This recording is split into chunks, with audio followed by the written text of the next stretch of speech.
Cuando hablamos de derechos digitales, hablamos de que lo primero que tenemos que tener como punto de partida es de qué manera hemos llegado aquí. Y si os dais un vistazo mental interno de nuestra historia humana, podemos llegar a catalogar que ha habido como 4 grandes momentos históricos que han marcado nuestra forma de funcionar, porque han cambiado nuestra tecnología, las famosas revoluciones industriales. Desde la primera, siglo XVIII, Inglaterra, nos cogió la delantera, hasta la cuarta han pasado más de 5 siglos. Y sin embargo, las que están más pegadas entre sí son las dos últimas, la tercera y la cuarta. La cuarta es un momento que vivimos ahora y no nos damos cuenta. La cuarta, de lo que está caracterizada, es justamente por los datos, la capacidad de procesamiento y de tratamiento de datos personales y no personales y cómo eso influye en tecnologías que ahora, si lo pensamos, son casi milagrosas por lo que pueden llegar a hacer. Tenemos una previsión de cantidad de datos generada que si veis el gráfico y veis la comparativa, en realidad asusta. Porque si os dais cuenta, en 2020 teníamos unos 47 zettabytes generados en todo el planeta y se prevé llegar solo en el año 30 a 612. El término zettabyte es muy técnico y nos gusta darle un enfoque un poco más visual. Hablamos antes de que teníamos 47 zettabytes en 2020, por ejemplo, ¿no? 33 suponen 660.000 millones de DVDs, o 330 millones de discos duros, o 33 millones de cerebros funcionando a la vez. Apliquemos eso a gran escala. Y como os decía antes, ¿qué está pasando ahora? ¿Qué es tan revolucionario, valga la redundancia? Que la capacidad de generar datos a este volumen no la teníamos antes. Y por eso estamos generando tecnologías y desarrollos que antes eran impensables, literalmente. Si damos un vistazo de repente y pensamos en lo que pasa en un minuto, en el día a día, aquí ponemos una gráfica de que dice que, por ejemplo, en un minuto hay 3,5 millones de búsquedas en Google o hay más de 70.000 horas grabadas en Netflix. Tal que ahí, fijaos la rueda, hay una cantidad tan enorme de... Esto es un tratamiento de datos personales de personas realizando acciones de diferente tipo que tienen un efecto en generar datos. Hay una cantidad tan grande que en solo 60 segundos, de repente, la volumetría es inmensa. Y claro, ¿y qué está pasando en España? Aquí os hemos dejado algunos datos que nos pueden dar pinceladas de, bueno, de por dónde estamos. Como por ejemplo, fijaos el primero, tenemos en España 54 millones de líneas de teléfonos móviles. ¿Nunca os habéis preguntado por qué se hace en España el Mobile World Congress? Porque somos, corrígeme Leonardo, creo que es el segundo país con mayor cantidad de móviles por persona, por ejemplo. O fijaos abajo, justo la cifra de abajo, 21 millones de personas, 97% de usuarios utilizan redes sociales en su smartphone. Lo utilizamos para casi todo, si os dais cuenta. Hacer reservas, hablar con amigos, ligar, de todo. Entonces, fijaos, por ejemplo, y no voy a pararme en todos por un tema de tiempos, pero os quiero mencionar 3. El tercero, por ejemplo, me parece curioso y sobre esto reflexionaréis seguramente más adelante. Horas medias en Internet diarias, 5,7 horas como cantidad media. Claro, como todas las medias aritméticas, ten en cuenta el que no utiliza nada con el que utiliza mucho. Si luego hacemos el desglose en términos poblacionales, la película cambia. Y os dejo un reto para el descanso. Los que tengáis el móvil que tenga esa capacidad de verlo, bichead, que el móvil os dice, un iPhone lo dice, cuántas horas lleváis a la semana conectados. Y veréis que 5,7 es un chiste, literalmente. Hay un índice maravilloso, aquí me sale el lado friki de protección de datos, porque hay un índice maravilloso que se llama el índice DESI.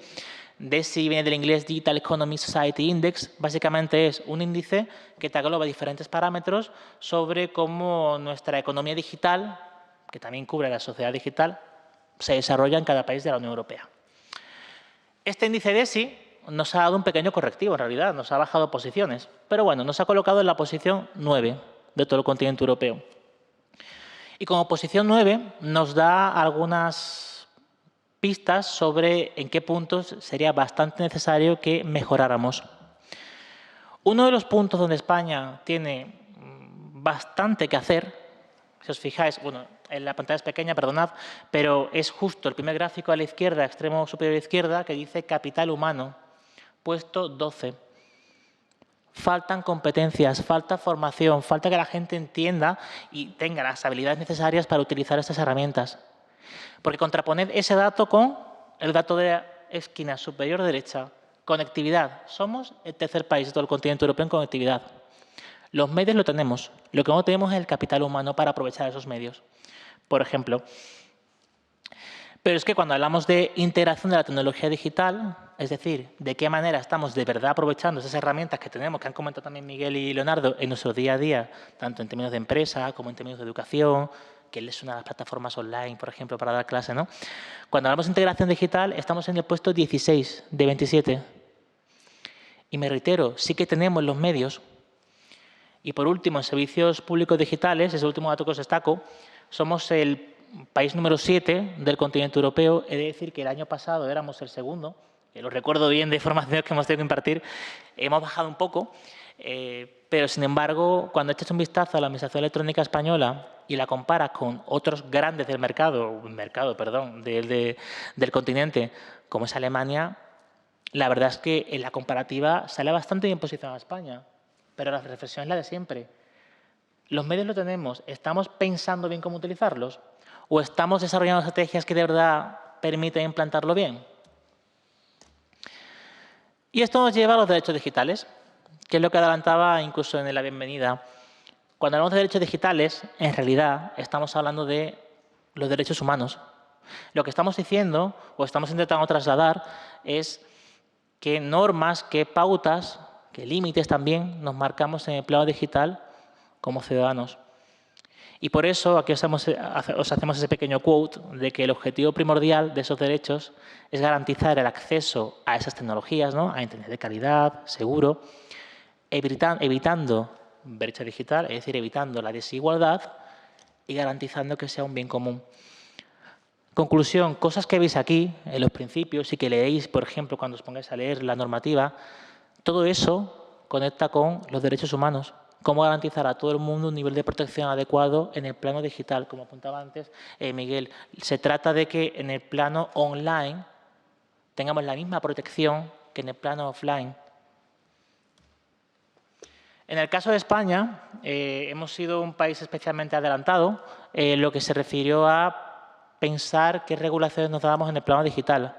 ¿Por qué? Porque quizá aquí nuestra tardía Constitución tuvo un punto fuerte, que es que nos aprovechamos y empezamos a coger lo mejor de cada casa. El artículo 18.4 de la Constitución, pensad, año 78, cuando no hay, vamos, ni las semillas de lo que tenemos hoy día. Artículo 18 dice literal lo que veis en pantalla: la ley limitará el uso de la informática para garantizar el honor y la intimidad personal y familiar de los ciudadanos y el pleno ejercicio de sus derechos. Desde entonces, desde esa base constitucional, tanto los jueces en general como el Poder Legislativo, esta Cámara, empezó a regular para proteger esos derechos. Ya se empezó a hablar de derechos en el plano digital, aunque no lo llamáramos derecho digital todavía. Desde ahí llegamos a 2018, diciembre, con la Navidad, con los turrones. Llegó la Ley Orgánica de Protección de Datos Personales y Garantía de Derechos Digitales. De repente, casi por sorpresa, nos convertíamos en el segundo país del planeta en incorporar un catálogo de derechos digitales específico por ley, con fuerza vinculante. Ese catálogo ha sido parte del foco de este evento y, claro, por un tema de tiempos, no hemos hablado de todos los derechos. Hemos priorizado 3. Educación digital, desconexión digital y protección de menores en Internet. Pero hay más y ya poco a poco iremos viendo. Pero eso es lo que nos trae aquí y a partir de ahí, finales de diciembre de 18, llegó incluso un momento más cercano del tiempo que fue la Carta de Derechos Digitales, de la que os hablará ahora José Ángel para hacer un poco seria esta formación. Antes de darle paso, os recuerdo un tema importantísimo. No confundáis derechos digitales 2018 con Carta de Derechos Digitales. Se llaman igual, pero el efecto es muy diferente. Una ya es obligatoria por ley, otra es, podemos decirlo, una declaración de buenas intenciones, de principios, unas ideas muy interesantes que no podemos aplicar con fuerza vinculante. José Ángel, acaba tú la sesión. Tienes aquí un micrófono por aquí. Ah, claro. Muy buenas tardes, gracias a todos por asistir. El veros aquí, la verdad que me alegra mucho porque muestra cómo la gobernanza en el plano digital es un punto muy importante para la ciudadanía y para vosotros, que habéis decidido acompañarnos en esta sesión. Comentaros simplemente un poco por encima de qué trata esta Ley de Protección de Datos y Garantía de Derechos Digitales. Nosotros, como usuarios del ámbito digital, tenemos una serie de derechos inherentes que van acompasados con nuestros datos, los que usamos en Internet. El derecho a que seamos informados de cómo se tratan nuestros datos, el derecho a acceder a esa información, a rectificar si no son correctos, a oponernos que los traten, derecho de supresión si no estamos de acuerdo con esos datos. Y hasta incluso, mientras tanto, estamos intentando ejercer estos derechos, que se limite ese tratamiento hasta que no sea una decisión efectiva como tal ante, en este caso, la Agencia de Protección de Datos, que es la agencia encargada de velar por nuestros derechos en el plano digital, en el sentido de la protección de nuestros datos. Voy a ir muy rápido para poder ajustarme al tiempo. Como adelantaba Jesús, la sesión de hoy va a versar en particular sobre el derecho a la educación digital, en el artículo 83, en la protección de los menores y de sus datos en el ámbito digital, artículos 84 y 92, y la desconexión en el ámbito laboral, la desconexión digital, que sería el artículo 88. Pues bien, ¿qué es el derecho a la educación digital? Pues no es más que tengamos el derecho a que se nos brinde herramientas y formación para ser capaces de ejercer nuestra ciudadanía en un ámbito digital, ser capaces de poder comunicarnos con la Administración, ser capaces de recibir formación en nuestros centros educativos por medios digitales. En la pandemia lo hemos visto, como al no poder asistir personalmente a clases, hemos tenido que migrar al plano digital para continuar nuestra educación. Y esto se tiene que garantizar, puesto que no todo el mundo tiene las mismas capacidades para poder asimilar toda esta avalancha de nuevos conocimientos. Quizá nosotros, que aquí veo muchas personas jóvenes y eso me alegra mucho, somos nativos digitales, pero si bien es algo que afecta a toda la ciudadanía. Entonces, es importante que no solamente cubramos esa educación para unos pocos que, por así decirlo, reaccionan intuitivamente ante ella, sino para todos aquellos que hoy en día necesitan también hacer valer sus derechos ante la Administración, ante los servicios públicos, incluso los entes privados. Por otro lado, como bien sabréis, Internet es a veces un lugar hostil en el cual pues, se dan casos de ciberacoso, se dan casos de estafas y hay un colectivo muy vulnerable, en este caso, que son los menores de edad, pero que, sin embargo, tienen acceso fácil a los entornos digitales, ya sea por el teléfono móvil o acceso a Internet, y a menudo se ven expuestos a estos riesgos.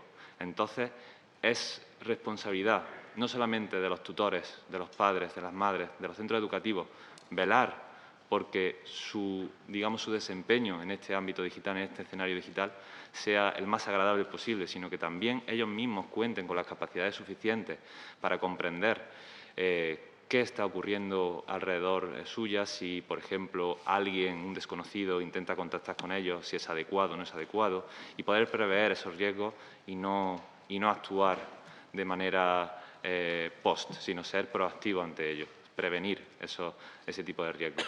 Asimismo, como los propios datos de los menores, el protegerlos, ya que son datos de carácter personal. Un menor tiene mucho que perder cuando se registra o sin consentimiento en una plataforma y se expone muy vulnerablemente a que sus datos sean utilizados de una manera que él, por su falta de consentimiento o de entendimiento, pueda aceptar que esto ocurra así.